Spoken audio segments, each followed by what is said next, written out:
दाल बुना। भोले भाले किसान अधिक उत्पादन के लालच में फंसकर रासायनिक खाद व कीटनाशकों का प्रयोग करने लगे। बैलों की जगह ट्रैक्टर से जुताई होने लगी। शुरुआत में कम रासायनिक खादों के प्रयोग से अधिक उत्पादन हुआ। धीरे धीरे रासायनिक खादों के प्रयोग के कारण भूमि की उर्वरा शक्ति क्षीण होने लगी, जिसकी वजह से उत्पादन घटने लगा तथा फसलें कमजोर होने लगी। फसलों के कमजोर होने के कारण उनमें रोग व कीट लगने लगे। रोग व कीटों से फसल की सुरक्षा के लिए और अधिक कीटनाशकों का प्रयोग होने लगा। एक तरफ ज्यादा उत्पादन के लिए अधिक रासायनिक खादों का प्रयोग होने लगा, वहीं दूसरी तरफ फसलों को रोग व कीटों से बचाने के लिए अधिक विषाक्त कीटनाशकों का प्रयोग बढ़ गया, जिसके कारण उत्पादन लागत बढ़ी और किसान को लाभ कम होने लगा, बल्कि छोटे किसान कर्ज में डूबने लगे। धीरे धीरे भूमि की उर्वरा शक्ति क्षीण होने से भूमि बंजर होने लगी। रासायनिक खाद व कीटनाशकों के कारण खाद्यान्न भी विषाक्त हो गए तथा जलवायु भी प्रदूषित हो गई, जिसके कारण मानव पशु पक्षियों के स्वास्थ्य पर प्रतिकूल प्रभाव पड़ा, जिसका परिणाम आपके सामने है। मानव स्वास्थ्य पर रासायनिक खादों के पड़ने वाले प्रभाव को आप ऐसे समझें।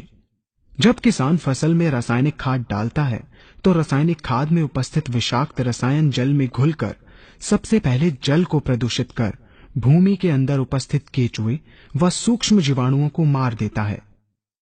ये बात सभी किसान अच्छी तरह से जानते हैं कि केचुए व अन्य सूक्ष्म जीवाणु भूमि की उर्वरा शक्ति को बढ़ाने के लिए अति आवश्यक होते हैं। विषाक्त रसायन के कारण इनकी मृत्यु हो जाने से भूमि की उर्वरा शक्ति नष्ट हो जाती है तथा भूमि कठोर होकर बंजर होने लगती है।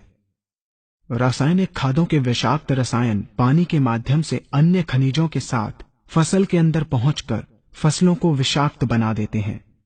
बाद में जब खाद्यान्न के रूप में मनुष्य या अन्य पशु इन्हें खाते हैं तो ये विषाक्त रसायन मानव स्वास्थ्य पर बहुत ही बुरा प्रभाव डालते हैं तथा मनुष्य के अंदर तरह तरह के रोग उत्पन्न करते हैं।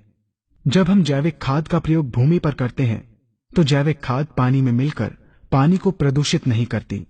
जैविक खाद भूमि के अंदर उपस्थित उर्वरा शक्ति को बढ़ाने वाले जीवाणु तथा केचुओं की संख्या को तीव्रता से बढ़ाती है, जिससे भूमि की उर्वरा शक्ति बढ़ती है तथा भूमि छिद्र युक्त एवं भुरभुरी हो जाती है, जिससे वायु और प्रकाश भूमि के अंदर गहराई तक प्रवेश करते हैं, जिसके कारण भूमि में तापमान एवं आर्द्रता का संतुलन बना रहता है और फसलें मजबूत होती हैं। जैविक खाद में विद्यमान तत्व खाद्यान्न के माध्यम से मानव व पशु पक्षियों के शरीर में पहुंचकर स्वास्थ्य लाभ पहुंचाते हैं।